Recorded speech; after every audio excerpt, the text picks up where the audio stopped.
ആദ്യമായി നമ്മളിവിടെ ഡെസ്ക്ടോപ്പിൽ ഇട്ടിരിക്കുന്നതായിട്ടുള്ള Tally ERP9 എന്ന് പറയുന്ന ഈ ഐക്കണിൽ ഡബിൾ ക്ലിക്ക് ചെയ്യുക. അപ്പോൾ ഇങ്ങനെ ഒരു വിൻഡോ ഓപ്പൺ ആയിട്ട് വരും. ടാലി പവർ ഓഫ് സിംപ്ലിസിറ്റി എന്നുള്ളതാണ് ഓപ്പൺ ആവുക. ആക്ടിവേറ്റ് യുവർ ലൈസൻസ് എന്ന് നിങ്ങൾക്ക് കാണാനായിട്ട് സാധിക്കും. ഈ ആക്ടിവേറ്റ് യുവർ ലൈസൻസ് എന്നുള്ളതിൽ നിങ്ങൾക്ക് എസ്കേപ്പ് എന്ന് പറയുന്ന കീ അമർത്തി കഴിഞ്ഞ് കഴിഞ്ഞാൽ അത് ക്വിറ്റ് യെസ് ഓർ നോ എന്ന് കാണിക്കുന്നതായിട്ട്, അതായത് സോഫ്റ്റ്വെയറിൽ നിന്നും പുറത്ത് പോകണോ വേണ്ടയോ എന്നാണ് ചോദിക്കുന്നത്. അപ്പോൾ അവിടെ നമ്മൾ ജസ്റ്റ് എൻ എന്ന് അടിച്ചു കൊടുത്തു കഴിഞ്ഞാൽ നമ്മൾ നേരെ എത്തുന്നത് കമ്പനി ഇൻഫർമേഷൻ എന്നുള്ള വിൻഡോയിലേക്കാണ്. കമ്പനി ഇൻഫർമേഷൻ എന്നുള്ള വിൻഡോയിലേക്ക് നിങ്ങൾക്ക് എത്തിക്കഴിഞ്ഞാൽ അവിടെ select company, login as remote user, create company, backup, restore, quit ഈ കാര്യങ്ങൾ നിങ്ങൾക്ക് കാണാൻ സാധിക്കുന്നതായിട്ട്. Select company, login as remote user, create company, backup, restore. ഇങ്ങനെ നമ്മൾ ഉള്ള കമ്പനി ഇൻഫർമേഷൻ എന്നുള്ള ഇതിൽ നിങ്ങൾക്ക് ക്രിയേറ്റ് കമ്പനി എന്നുള്ളതാണ് സെലക്ട് ചെയ്യേണ്ടത്. ഇവിടെ സെലക്ട് കമ്പനി എന്നുള്ളത് നമുക്ക് എൻ്റർ അടിച്ചു കൊടുത്ത് സെലക്ട് ചെയ്യേണ്ടത് മുൻപ് നിങ്ങൾ കമ്പനി ഓപ്പൺ ചെയ്തിട്ടുണ്ട് എന്നുണ്ടെങ്കിൽ മാത്രമേ വേണ്ടൂ. ഇപ്പോൾ നമുക്ക് ക്രിയേറ്റ് കമ്പനി എന്നുള്ളതിൽ എൻ്റർ ചെയ്യുക. അപ്പോൾ കമ്പനി ക്രിയേറ്റ് ചെയ്യാനുള്ള വിൻഡോ ഓപ്പൺ ആയിട്ട് വരും. കമ്പനി ക്രിയേറ്റ് ചെയ്യാനുള്ള വിൻഡോ ആണ് ഇപ്പോൾ നമ്മൾ കാണുന്നത്. ഈ വിൻഡോയിൽ നമ്മൾ ആദ്യം തന്നെ ഇവിടെ ഡയറക്ടറി എന്നാണ് നമ്മളോട് ചോദിക്കുന്നത്. ഈ ഡയറക്ടറി എന്നുള്ളതിൽ c.users/public/tally.erp9/data. ഇത് ഈ കമ്പ്യൂട്ടറിൽ ഈ ടാലി സോഫ്റ്റ്വെയർ എവിടെയാണോ ഇൻസ്റ്റാൾ ചെയ്ത് അത് സൂക്ഷിച്ചിരിക്കുന്നത്, ഏത് ഡയറക്ടറിയിലാണോ, ഏത് ഫോൾഡറിലാണോ, ഡെസ്ക്ടോപ്പിലാണോ അല്ലെങ്കിൽ മറ്റേതെങ്കിലും ഫോൾഡറിലാണോ എന്നുള്ളതാണ് കാണിച്ചു തരുന്നത്. അവിടെ നമുക്ക് ഒന്നും തന്നെ ചെയ്യാനില്ല എന്നുള്ളതാണ്. ഇനി തൊട്ട് താഴെ നമുക്ക് നെയിം എന്ന് കാണാൻ സാധിക്കും. ഇവിടെ നെയിം എന്നുള്ളിടത്ത് നെയിം ഓഫ് ദ കമ്പനി ആണ് നമുക്ക് എഴുതേണ്ടത്. ആദ്യമായിട്ട് കമ്പനി തുടങ്ങുമ്പോൾ സപ്പോസ് ഞാൻ ഇവിടെ എൻ്റെ പേരാണ് കമ്പനിക്ക് കൊടുക്കുന്നത്, say Balu and CO company. തൊട്ട് താഴെ നമ്മളോട് mailing name, primary mailing details എന്ന് നമുക്ക് കാണാൻ സാധിക്കും. അതിൽ ആദ്യം നമ്മളോട് ചോദിക്കുന്നത് മെയിലിംഗ് നെയിം എന്നുള്ളതാണ്. അപ്പോൾ അത് ഉദ്ദേശിക്കുന്നത് എന്താണെന്ന് വെച്ച് കഴിഞ്ഞാൽ കത്തുകൾ അയക്കുമ്പോൾ നമുക്ക് ഏത് അഡ്രസ്സിലേക്കാണ് കിട്ടേണ്ടത്. So Balu and company, PSM VHSS Kattoor. ഇങ്ങനെ ഞാനൊരു അഡ്രസ്സ് അടിച്ചു കൊടുത്തു. നമ്മളുടെ കമ്പനിയുടെ അഡ്രസ്സ് കറക്റ്റായിട്ട് എന്താണോ അതാണ് നമ്മളിവിടെ അടിച്ചു കൊടുക്കേണ്ടത്. നമുക്ക് ഒരു സ്ഥലത്തു നിന്നും മറ്റൊരു സ്ഥലത്തേക്ക് നാവിഗേറ്റ് ചെയ്യാൻ വേണ്ടിയിട്ട് നാം ഈ ആരോ കീ ഉപയോഗിക്കുകയാണ് നല്ലത്. തൊട്ട് താഴെയായിട്ട് നിങ്ങൾക്ക് കാണാൻ സാധിക്കും ഇന്ത്യ എന്നുള്ളത്. ബൈ ഡിഫോൾട്ട് നമ്മളിവിടെ ഇന്ത്യയിൽ വെച്ച് ചെയ്തിട്ടുള്ള എല്ലാം ഇന്ത്യ എന്നാണ് കാണിക്കുക. മറ്റു ഏതെങ്കിലും രാജ്യത്തിലാണ് നമ്മളിത് ചെയ്യുന്നത് എന്നുണ്ടെങ്കിൽ നമ്മൾ ആ രാജ്യം സെലക്ട് ചെയ്യേണ്ടതായിട്ടുണ്ട്. അപ്പോൾ രാജ്യത്തിൻ്റെ ഒരു ലിസ്റ്റ് അവിടെ വരുന്നതായിട്ട് നമുക്ക് കാണാൻ സാധിക്കും. സ്റ്റേറ്റ് എന്നുള്ള സ്ഥലത്ത് നമ്മൾ നോക്കുകയാണെന്നുണ്ടെങ്കിൽ അവിടെ സ്റ്റേറ്റ്, കൺട്രി എന്നിടത്ത് ഇന്ത്യ. അപ്പോൾ നമുക്ക് സ്റ്റേറ്റ് എന്ന് കാണാൻ സാധിക്കും. സ്റ്റേറ്റിൽ അവിടെ നമ്മൾ കേരളയാണെങ്കിൽ കെ ഒന്ന് അടിച്ചു കൊടുത്താൽ മതി. അപ്പോൾ അവിടെ സെലക്ഷൻ വരും. കേരള എന്നുള്ളത് ഞാൻ സെലക്ട് ചെയ്തു. അത് കഴിഞ്ഞാൽ പിൻകോഡ്, ഞാൻ പിൻകോഡ് അടിച്ചു കൊടുക്കാൻ പോവുകയാണ്. 680702. എൻ്റർ അമർത്തി കഴിഞ്ഞ് കഴിഞ്ഞാൽ ഫോൺ നമ്പർ, മൊബൈൽ നമ്പർ എന്നിവ ചോദിക്കും. സേ ഫോർ എക്സാമ്പിൾ 04802870 ഞാൻ നമ്മുടെ സ്കൂളിൻ്റെ ഫോൺ നമ്പറാണ് കൊടുത്തിട്ടുള്ളത്. മൊബൈൽ നമ്പർ, എൻ്റെ മൊബൈൽ നമ്പർ ഞാൻ കൊടുക്കുന്നു 90 48 98 38 83. അത് എൻ്റർ അടിച്ച് ചെയ്ത് കഴിഞ്ഞാൽ നമ്മളോട് ഫാക്സ് നമ്പർ, ഇമെയിൽ, അത്തരത്തിലുള്ള കാര്യങ്ങളാണ്. ഫാക്സ് ഉണ്ടെങ്കിൽ നാം ഫാക്സ് നമ്പർ കൊടുക്കണം, ഇമെയിൽ ഉണ്ടെങ്കിൽ ഇമെയിൽ കൊടുക്കണം. ഫോർ എക്സാമ്പിൾ ഞാനിവിടെ ഒരു ഇമെയിൽ കൊടുക്കുകയാണ്, balupsms@gmail.com എന്ന് കൊടുക്കുകയാണ്. അത് കഴിഞ്ഞ് കമ്പനിക്ക് വെബ്സൈറ്റ് ഉണ്ടായിരിക്കുമല്ലോ. വെബ്സൈറ്റ് ഉണ്ടെങ്കിൽ വെബ്സൈറ്റിൻ്റെ പേര് നമ്മളിവിടെ കൊടുക്കാം. For example psmvhss.com.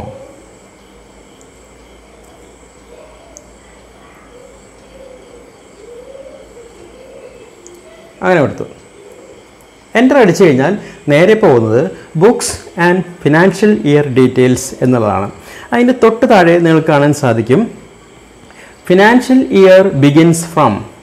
By default അവിടെ 1/4 എന്നുള്ളതായിരിക്കും കാണിച്ചിരിക്കുക. 1/4/2020. തൊട്ട് താഴെ ബുക്സ് ബിഗിനിങ് ഫ്രം, അതും 1/4/2020. ഇതിൻ്റെ പ്രത്യേകത എന്താണെന്ന് വെച്ച് കഴിഞ്ഞാൽ ഒരു കമ്പനി എപ്പോഴും 1 ഏപ്രിൽ ബിഗിൻ ചെയ്യണമെന്നില്ല. സപ്പോസ് നിങ്ങൾ ഡിസംബർ 1 തീയതിയാണ് കമ്പനി ബിഗിൻ ചെയ്യുന്നത് എന്ന് വിചാരിക്കുക. എന്നിരുന്നാൽ പോലും നമ്മൾ ഫിനാൻഷ്യൽ ഇയർ കൊടുക്കേണ്ടത് 1/4/2020 എന്നാണ്. അതുപോലെ തന്നെ ബുക്സ് ബിഗിനിങ് ഫ്രം കൊടുക്കേണ്ടത് 1/4/2020 എന്നാണ്. കാരണം എന്താണെന്ന് വെച്ച് കഴിഞ്ഞാൽ ബൈ ഡിഫോൾട്ട് നമ്മുടെ സോഫ്റ്റ്വെയർ സ്വീകരിച്ചിരിക്കുന്നത് അക്കൗണ്ടിങ് ഇയർ ആയിട്ട് 1 ഏപ്രിൽ ടു 31 മാർച്ച് എന്നുള്ള ഇയറാണ്. അതുകൊണ്ടാണ് അങ്ങനെ വരുന്നത്. വീണ്ടും നമ്മൾ എൻ്റർ അടിച്ചു കഴിഞ്ഞ് കഴിഞ്ഞാൽ നമുക്ക് അടുത്തയിലേക്ക് പോകാനായിട്ട് സാധിക്കും. Tally volt password if any എന്നാണ്. നമുക്ക് നമ്മുടെ സിസ്റ്റത്തിൽ ഈ സോഫ്റ്റ്വെയറിന് നമ്മളുടെ വിവരങ്ങൾ, അക്കൗണ്ടിങ് വിവരങ്ങൾ ചോർന്നു പോകാതെ ഇതിനെ പാസ്വേഡ് ഇട്ട് സൂക്ഷിക്കണം എന്നുണ്ടെങ്കിൽ നാം ഒരു പാസ്വേഡ് അവിടെ ജസ്റ്റ് കൊടുക്കേണ്ടതായിട്ട് വരും. തൊട്ട് താഴെ റിപ്പീറ്റ് പാസ്വേഡ് എന്നുണ്ട്, അവിടെയും കൊടുക്കേണ്ടതായിട്ട് വരും. ഇത് നേരെ അപ്പുറത്തേക്ക് ചാടിയത് എന്തുകൊണ്ടാണെന്ന് വെച്ച് കഴിഞ്ഞാൽ ആദ്യം പാസ്വേഡ് കൊടുത്തിട്ടില്ല, അതുകൊണ്ടാണ് റിപ്പീറ്റ് പാസ്വേഡ് നമ്മളോട് ചോദിക്കുന്നത്. യൂസ് സെക്യൂരിറ്റി കൺട്രോൾ ഡീറ്റെയിൽസ് തൽക്കാലം നമ്മൾ ഇവിടെ നോ എന്നാണ് കൊടുക്കുന്നത്. അത് കഴിഞ്ഞ് കഴിഞ്ഞാൽ നേരെ താഴെയുള്ള ബേസ് കറൻസി സിമ്പിൾ എന്നുള്ളതിലേക്കാണ് വന്ന് നിൽക്കുക. ബൈ ഡിഫോൾട്ട് അവിടെ രൂപയുടെ സിമ്പിൾ ആണ് കാണിച്ചിരിക്കുന്നത്. അപ്പോൾ ഏത് രാജ്യത്തിലാണോ നമ്മളിത് ചെയ്യുന്നത് ആ രാജ്യത്തിൻ്റെ കറൻസിയാണ് നമ്മളവിടെ കൊടുക്കേണ്ടതായിട്ടുള്ള വരിക. നമ്മളിവിടെ നേരത്തെ ഇന്ത്യ എന്ന് സെലക്ട് ചെയ്തിട്ടുള്ളത് കൊണ്ടാണ് ഇവിടെ രൂപ എന്നുള്ളതിൻ്റെ സിമ്പിൾ വന്നിരുന്നത്. സപ്പോസ് നിങ്ങൾ ഇത് മുൻപ് അമേരിക്ക എന്നാണ് സെലക്ട് ചെയ്തിരുന്നാൽ, ദാറ്റ് മീൻസ് US എന്നാണ് സെലക്ട് ചെയ്തിരുന്നുണ്ടെങ്കിൽ ഇവിടെ ഡോളർ എന്നുള്ള സൈനാണ് വരിക. ദെൻ ഫോർമൽ നെയിം, അതായത് രൂപയുടെ ഫോർമൽ നെയിം എന്താണ്? INR, അതായത് Indian national rupees. Then suffix symbol to amount എന്ന് വെച്ച് കഴിഞ്ഞാൽ സംഖ്യ എഴുതുന്നതിന് ശേഷം രൂപ എന്നും കൂടി എഴുതണമോ എന്നാണ് ചോദിക്കുന്നത്. അതായത് ഫോർ എക്സാമ്പിൾ 1000 എന്ന് എഴുതി കഴിഞ്ഞാൽ 1000 റുപ്പീസ് എന്നും കൂടി എഴുതി ചേർക്കണമോ എന്ന് ചോദിക്കുന്നത്. നോർമലി നമ്മളവിടെ യെസ് അല്ലെങ്കിൽ നോ ഏത് വേണമെങ്കിലും ചേർക്കാം. സാധാരണ നോ ആണ് ചേർക്കാറ്. Then add space between amount and simple, അതായത് നാം എമൗണ്ട് എഴുതിയിരിക്കുന്നതും ഈ കാണിച്ചിരിക്കുന്ന അടയാളവും രൂപയുടെ അടയാളവും ഇടയ്ക്ക് എന്ത് വേണോ എന്ന് സ്പേസ് വേണോ എന്നാണ് ചോദിക്കുന്നത്. സാധാരണ സ്പേസ് കൊടുക്കണം, അല്ലെങ്കിൽ നമുക്ക് അത് ഭംഗിയാവില്ല. Show amount in millions. പല കോർപ്പറേറ്റുകളും അവരുടെ കണക്കുകൾ മില്യൺസിലാണ് മെയിൻറ്റെയിൻ ചെയ്യുന്നത്. അപ്പോൾ നമ്മൾ ഇവിടെ ചെറിയ സ്റ്റുഡൻ്റ് ആയിരിക്കുമ്പോൾ പഠിക്കുമ്പോഴോ അല്ലെങ്കിൽ ചെറിയ കമ്പനികളെ സംബന്ധിച്ച് നോക്കുമ്പോഴോ മില്യൺസിൽ കണക്കുകൾ സൂക്ഷിക്കുകയില്ല. ആയതുകൊണ്ട് അവിടെ തൽക്കാലം നോ എന്നാണ് നമ്മൾ കൊടുക്കുക. അത് കഴിഞ്ഞാൽ ജസ്റ്റ് റൈറ്റ് സൈഡിലുള്ളതിലേക്ക് പോകുന്നത് കാണാം. അവിടെ നമ്പർ ഓഫ് ഡെസിമൽ പ്ലേസസ്. സാധാരണ രൂപയ്ക്ക് പൈസ ഇടഭാഗത്ത് 2 ഡെസിമൽ പ്ലേസാണ് നമുക്ക് വേണ്ടത്. ഫോർ എക്സാമ്പിൾ 98 റുപ്പീസ് 25 പൈസ. അപ്പോൾ 25 പൈസ എന്നുള്ളതിൽ 25 2 ഡിജിറ്റ്, അതുകൊണ്ടാണ് അവിടെ 2 എന്ന് കൊടുത്തിരിക്കുന്നത്. അത് കഴിഞ്ഞതിന് ശേഷം തൊട്ട് താഴെ word representing amount after decimal, അതായത് ഏത് വേർഡാണോ ഡെസിമലിന് ശേഷം റെപ്രസെൻറ്റ് ചെയ്യുന്നത് എന്നുള്ളത്. അത് സാധാരണ ഇന്ത്യയെ സംബന്ധിച്ച് നോക്കുമ്പോൾ ഇന്ത്യൻ രൂപ പൈസ എന്നുള്ളതാണ്. അവിടെ പൈസയാണ് ഡെസിമലിന് ശേഷം വരുന്നത്. ഓട്ടോമാറ്റിക്കലി നമ്മളിവിടെ സെലക്ട് ചെയ്തിട്ടുള്ളതിനനുസരിച്ച് ഇവിടെ വന്നോളും. Then number of decimal places for amount in words. Decimal പ്ലേസസിൽ എത്ര വേണം എന്നാണ് നമ്മൾ കാണിക്കേണ്ടത്. എമൗണ്ട് എഴുതുമ്പോൾ ഡെസിമൽ പ്ലേസസിൽ എത്ര വേണം, ഈ പൈസയുടെ കാര്യം തന്നെയാണ് അവിടെയും 2 തന്നെയാണ് വേണ്ടത്. അത് കഴിഞ്ഞാൽ നമ്മൾ ഇത്രയും കാര്യങ്ങൾ എഴുതി കഴിഞ്ഞാൽ നമ്മളോട് യെസ് ഓർ നോ എന്നുള്ളതാണ് ചോദിക്കുക. എൻ്റർ അടിച്ചു കൊടുക്കുക. അപ്പോൾ നമ്മൾ ഈ വിൻഡോ, കമ്പനിയുടെ ഡീറ്റെയിൽസ് കൊടുത്തിരിക്കുന്ന ഈ വിൻഡോ സ്വീകരിക്കട്ടെ, ഈ പേരിൽ, that means Balu and company PSM VHSS Kattoor എന്നുള്ള രീതിയിൽ ഒരു കമ്പനി ഓപ്പൺ ചെയ്യാൻ പോകുന്നു. നിങ്ങളതിൻ്റെ ഡീറ്റെയിൽസാണ് എഴുതിയിരിക്കുന്നത്. ഈ ഡീറ്റെയിൽസ് എല്ലാം കറക്റ്റാണ് എന്നുണ്ടെങ്കിൽ നമുക്ക് ഇവിടെ യെസ് എന്ന് കൊടുക്കാം. അങ്ങനെ വരുമ്പോൾ നമ്മളുടെ കമ്പനി ഓപ്പൺ ആവുകയും ചെയ്യും. അതേപോലെ തന്നെ കമ്പനിയുടെ ഡാറ്റ ഈ നിമിഷം മുതൽ എല്ലാം അതിനുള്ളിൽ വരികയും ചെയ്യും, സോഫ്റ്റ്വെയറിനുള്ളിൽ വരികയും ചെയ്യും. അപ്പം ഞാനിവിടെ യെസ് എന്ന് കൊടുക്കാൻ പോവുകയാണ്. അങ്ങനെ വരുമ്പോൾ സേവ് ചെയ്ത് കഴിഞ്ഞാൽ ഇവിടെ നമുക്ക് കാണാൻ സാധിക്കും. ഇവിടെ ലെഫ്റ്റ് സൈഡിൽ കണ്ടോ Balu and company. Balu and company എന്ന് പറയുന്ന കമ്പനിയാണ് ഇവിടെ ഓപ്പൺ ആയിരിക്കുന്നത്.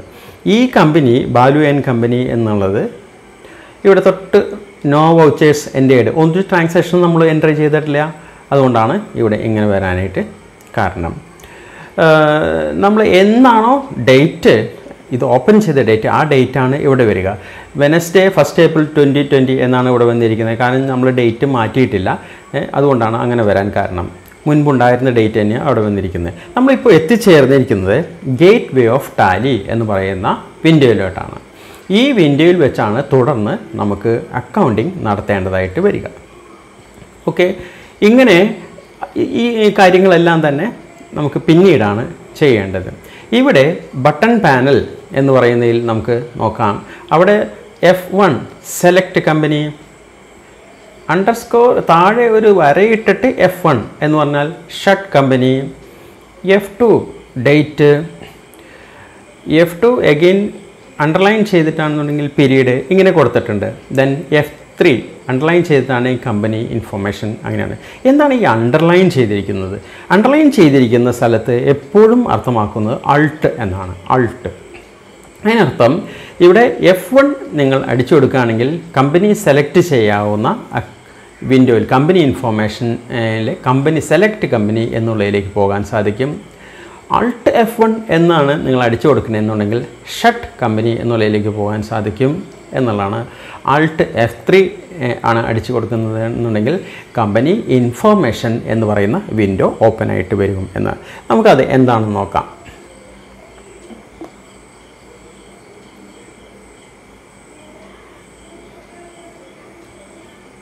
ഞാൻ ആദ്യം വീണ്ടും ഡബിൾ ക്ലിക്ക് ചെയ്ത് ഓപ്പൺ ചെയ്യാൻ പോവുകയാണ്.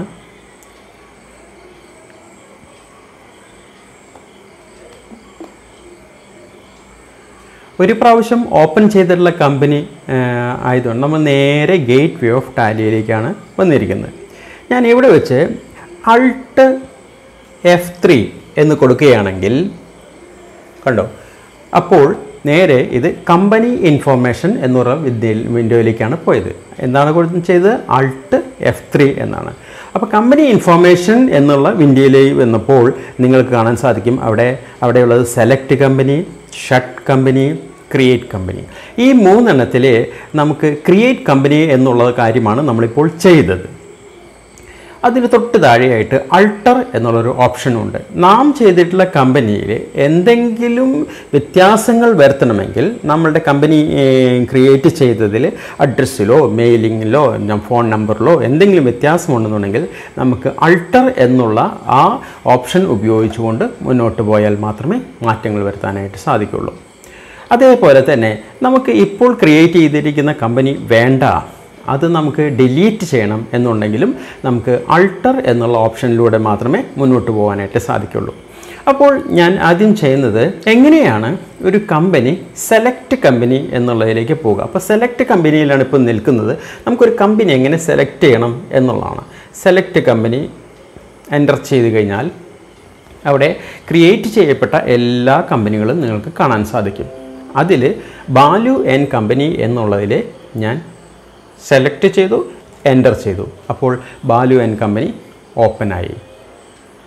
Okay, Balu and company open ആവാൻ എന്താ ചെയ്തത്? സെലക്ട് ചെയ്തു, എൻ്റർ ചെയ്തു. അപ്പോൾ ബാലു ആൻഡ് കമ്പനി ഓപ്പണായി. Alt F1 അടിച്ചാൽ ഇത് തന്നെയാണ് വരിക. Alt F1 അടിച്ചാൽ ഇത് തന്നെയാണ് വരിക. ഞാനിപ്പോൾ Alt F1 ആണ് അടിച്ചത്. അപ്പോൾ സെലക്ട് കമ്പനി എന്ന് പറയുന്ന ഓപ്ഷനിലേക്ക് വന്ന് നിൽക്കുന്നതായിട്ട് കാണാം. അവിടെ ഞാൻ എൻ്റർ ചെയ്തു. അപ്പോൾ കമ്പനികൾ ഇതുവരെ ക്രിയേറ്റ് ചെയ്യപ്പെട്ടവ അവിടെ ഒന്നൊന്നായിട്ട് ലിസ്റ്റായിട്ട് കാണാം. അതിൽ നമ്മളുടെ കമ്പനി ഏതാണ് ആ കമ്പനിയിലേക്ക് സെലക്ഷൻ എത്തിച്ചതിന് ശേഷം എൻ്റർ ചെയ്താൽ ആ കമ്പനി ഓപ്പൺ ചെയ്യും. അതാണ് സെലക്ട് കമ്പനി എന്നുള്ളത്. ഇനി രണ്ടാമത് അവിടെ കാണുന്നത് എന്താണ് ഷട്ട് കമ്പനി എന്നുള്ളത്. ഇവിടെ ഷട്ട് കമ്പനി എന്നുള്ളതും അതേപോലെ തന്നെ ഡിലീറ്റ് കമ്പനി എന്നുള്ളതും ഒന്നല്ല എന്നുള്ള കാര്യം പ്രത്യേകം മനസ്സിലാക്കുക. ഷട്ട് കമ്പനി എന്ന് പറഞ്ഞു കഴിഞ്ഞാൽ ഒരു കമ്പനിയിൽ നമ്മൾ വർക്ക് ചെയ്തുകൊണ്ടിരിക്കുക, ആ വർക്ക് ഫിനിഷ് ചെയ്ത് കഴിഞ്ഞാൽ നമുക്കത് ക്ലോസ് ചെയ്യണമല്ലോ. ഏതൊരു ഫയൽ നമ്മൾ ചെയ്യുമ്പോഴും വർക്ക് ചെയ്ത് കഴിഞ്ഞ് കഴിഞ്ഞാൽ നമ്മളത് സേവ് ചെയ്ത് ക്ലോസ് ചെയ്യുമല്ലോ. അത്തരത്തിലുള്ളൊരു ക്ലോസിങ് മാത്രമാണ് ഷട്ട് കമ്പനി എന്നുള്ള ഉദ്ദേശിക്കുന്നത്. അതിനർത്ഥം ഷട്ട് കമ്പനി നമ്മൾ ചെയ്ത് കഴിഞ്ഞ് കഴിഞ്ഞാൽ ഇപ്പോൾ ജോലി ചെയ്യുന്നതായിട്ടുള്ള വർക്ക് ചെയ്യുന്നതായിട്ടുള്ള കമ്പനി തൽക്കാലത്തേക്ക് നമ്മൾ അടച്ചു വച്ചിരിക്കുന്നു. ആ ഫയൽ അടച്ചു വച്ചിരിക്കുന്ന പോലെ കമ്പനി നമ്മൾ ഒരു ഫയലായിട്ട് കണക്കാക്കുകയാണെന്നുണ്ടെങ്കിൽ അത് അടച്ചു വച്ചിരിക്കുന്നു എന്നുള്ളതാണ്. കമ്പനിയുടെ ഡീറ്റെയിൽസും ഡാറ്റയും എല്ലാം തന്നെ അവിടെ ഉണ്ടാകും. അടുത്ത പ്രാവശ്യം നമുക്ക് ഓപ്പൺ ചെയ്യുമ്പോഴും നമ്മളിൽ കമ്പനി ക്രിയേറ്റ് ചെയ്യപ്പെട്ട എല്ലാ കമ്പനികളും ഇതടക്കം അവിടെ കാണാൻ സാധിക്കും എന്നുള്ളതാണ്. ഷട്ട് കമ്പനി എന്നുള്ളതിലേക്കാണ് നമ്മളിവിടെ വന്നിരിക്കുന്നത്. അത് ഞാൻ എൻ്റർ ചെയ്തു. എൻ്റർ ചെയ്തപ്പോൾ നേരത്തെ ഓപ്പൺ ചെയ്തിട്ടുള്ള ബാലു ആൻഡ് കമ്പനി ആണ് നമുക്കിവിടെ വന്നത്. അത് ഷട്ട് ചെയ്യണം. ഷട്ട് ചെയ്യണമെങ്കിൽ അത് എന്ത് ചെയ്യണം? എൻ്റർ ചെയ്ത് കൊടുക്കണം. എൻ്റർ ചെയ്ത് കൊടുക്കണം. അപ്പോൾ ആ കമ്പനി ഷട്ട് ചെയ്തു. അത് നിങ്ങൾക്ക് തിരിച്ചറിയുന്നത് എങ്ങനെയാണ്? ഇവിടെ ലിസ്റ്റ് ഓഫ് സെലക്റ്റഡ് കമ്പനി എന്നുള്ളതിൽ ഇടതുവശത്ത് ലിസ്റ്റ് ഓഫ് സെലക്റ്റഡ് കമ്പനി എന്നുള്ളതിൽ ബാലു ആൻഡ് കമ്പനി എന്നുള്ളത് കാണുവാനില്ല. അതിനർത്ഥം എന്താണ്? ആ കമ്പനി തൽക്കാലം നമ്മൾ ഷട്ട് ചെയ്തു എന്നുള്ളതാണ്. ഓക്കെ, നമ്മൾ വീണ്ടും പിൻഭാഗത്തേക്ക് പോകണം എന്നുണ്ടെങ്കിൽ നമുക്ക് രണ്ട് ഓപ്ഷനാണുള്ളത്. ഞാനിപ്പോൾ പ്രസ് ചെയ്തത് എസ്കേപ്പ് കീ ആണ്. അല്ലെങ്കിൽ നേരത്തെ വിൻഡോ വരുന്നതിന് വേണ്ടിയിട്ട് നമുക്ക് Alt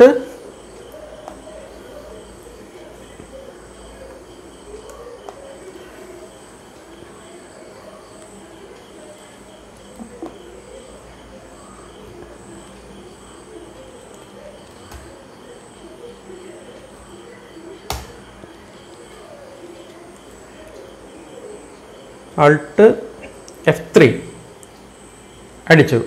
അപ്പോൾ പിൻഭാഗത്ത് മുൻപ് കണ്ട ആ വിൻഡോയിലേക്ക് തിരിച്ചു പോയി. അതായത് ഏത് വിൻഡോ ആണ്? കമ്പനി ഇൻഫർമേഷൻ വിൻഡോ ആണ്. ആ കമ്പനി ഇൻഫർമേഷൻ വിൻഡോയിലേക്ക് തിരിച്ചു പോയി. അവിടെ അടുത്തതായിട്ട് നമുക്ക് നോക്കാൻ ഉള്ളത് അൾട്ടർ എന്നുള്ളതാണ്. അൾട്ടർ എന്നുള്ള ഓപ്ഷനിലേക്ക് നാം പോവുകയാണെന്നുണ്ടെങ്കിൽ അത് സെലക്ട് ചെയ്തു, അത് വീണ്ടും എൻ്റർ ചെയ്തു.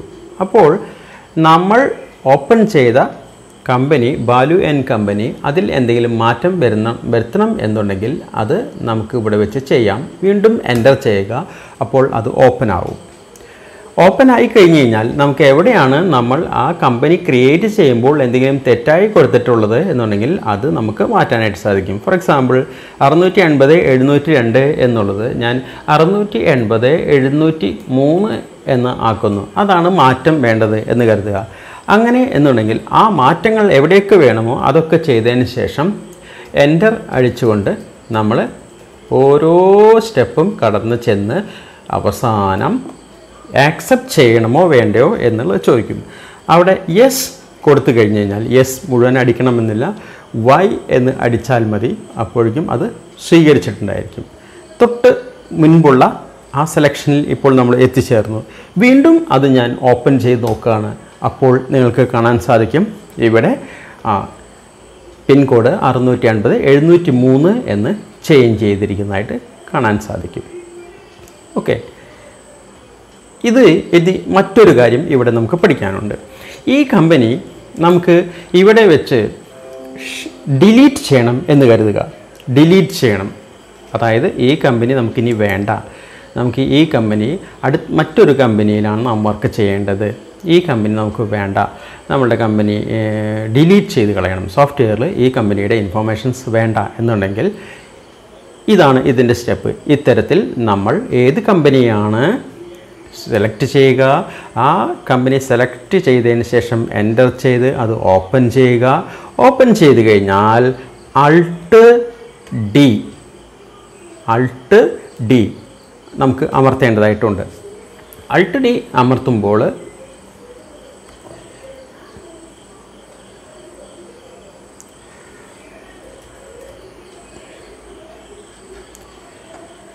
ഇത് സ്റ്റക്കായിരിക്കുകയാണ്.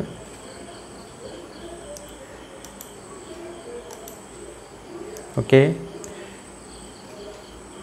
Alt D നമ്മൾ അമർത്തുമ്പോൾ ഡിലീറ്റ് എന്ന് പറഞ്ഞ് ഒരു ക്വസ്റ്റ്യൻ മാർക്ക് നമ്മളോട് ചോദിക്കും. നമുക്ക് ഡിലീറ്റ് ചെയ്ത് കളയണം എന്നുണ്ടെങ്കിൽ Y അടിച്ചാൽ മതി. യെസ് എന്ന് അടിക്കുക. അപ്പോൾ അത് ഡിലീറ്റായി. നമ്മൾ ഇനി കമ്പനി ഇൻഫോർമേഷനിലേക്ക് തിരിച്ചു വന്നിട്ടുണ്ട്. ഓട്ടോമാറ്റിക്കലി കമ്പനി ഇൻഫോർമേഷൻ എന്നുള്ള വിൻഡോയിലേക്കാണ് തിരിച്ചു വരുന്നത്. ആ വിൻഡോയിൽ വെച്ച് സെലക്ട് കമ്പനി നമ്മൾ ഒന്നും കൂടെയും പ്രസ് ചെയ്ത് എൻ്റർ ചെയ്ത് നോക്കുമ്പോൾ മുൻപ് ക്രിയേറ്റ് ചെയ്തിട്ടുള്ള ബാലു ആൻഡ് കമ്പനി 2 എണ്ണം ക്രിയേറ്റ് ചെയ്തിട്ടുണ്ടായിരുന്നു. അതിൽ ഒരെണ്ണം പോയി, രണ്ടാമത്തെയാണ് ഇപ്പോൾ ഉള്ളത്. 2 ജൂൺ 2018 ക്രിയേറ്റ് ചെയ്തു. മുൻപ് ഞാൻ പറഞ്ഞു 1 ഏപ്രിൽ 2020 എന്നുള്ളതിലായിരുന്നു നമ്മൾ വർക്ക് ചെയ്തത്. ഇപ്പോൾ 2 ജൂൺ 2018 എന്നുള്ളതാണ്. ഇനി അതും നമുക്ക് ഡിലീറ്റ് ചെയ്യണം എന്നുണ്ടെങ്കിൽ നമ്മൾ ഇവിടെ വീണ്ടും ആൾട്ടർ എന്നുള്ളതിലേക്ക് വരിക, എൻ്റർ ചെയ്യുക. അപ്പോൾ വീണ്ടും ആ കമ്പനിയുടെ പേരിൽ എത്തിച്ചേർന്നു. അത് ഓപ്പൺ ചെയ്യുക. അപ്പോൾ അങ്ങനെ ഓപ്പൺ ചെയ്തു. നമുക്ക് Alt D എന്നുള്ളത് പ്രസ് ചെയ്യുക. അപ്പോൾ ഡിലീറ്റ് ചെയ്യണമോ എന്ന് ചോദിക്കും. യെസ് ആണെന്നുണ്ടെങ്കിൽ യെസ് എന്ന് നമുക്ക് പ്രസ് ചെയ്യുക.